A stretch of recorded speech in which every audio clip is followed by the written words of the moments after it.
134 సంవత్సరాలు పూర్తయింది. ఈనాటికి అన్నవరం పుణ్యక్షేత్రంలో సత్యనారాయణ స్వామి వారు స్వయంభూగా త్రిమూర్త్యాత్మకంగా వెలసి 134 సంవత్సరాలు పూర్తయింది. ఇక్కడ స్వామివారు కరణామ సంవత్సరం శ్రావణ శుద్ధ విధియ మఖ నక్షత్రం రోజున స్వయంభూగా త్రిమూర్త్యాత్మకంగా వెలిశారు. ప్రతి సంవత్సరం కూడా శ్రావణ శుద్ధ విధి నాడు స్వామివారికి జన్మదిన వేడుక చేస్తూ ఉంటారు.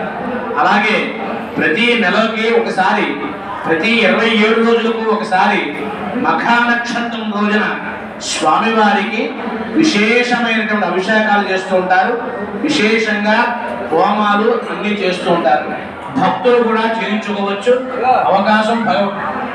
అవకాశం దేవస్థానం వారు ఇచ్చారు.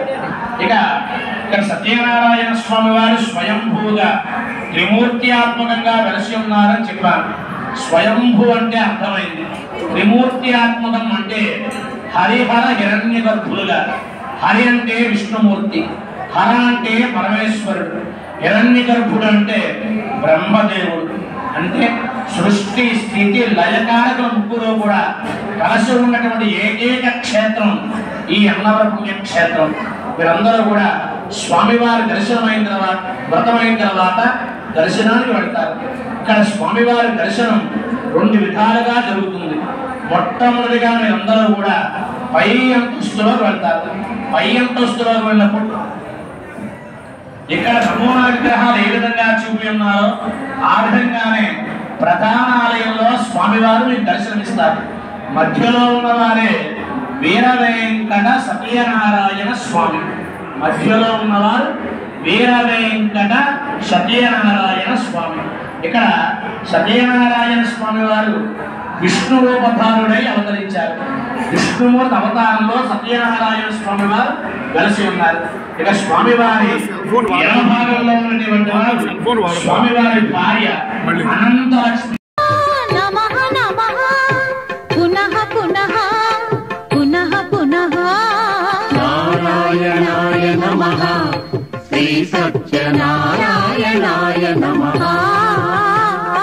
నారాయణాయ నమః శ్రీ సత్యనారాయణాయ నమః.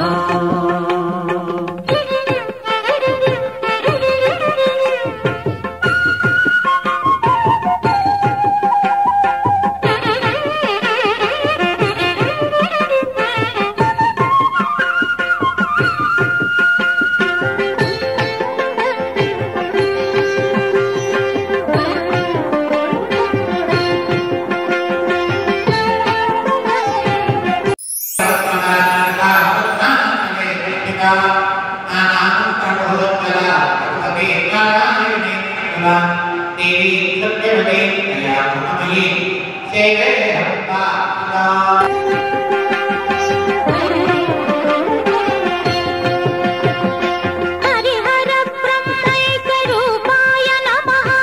రూపాయ నమః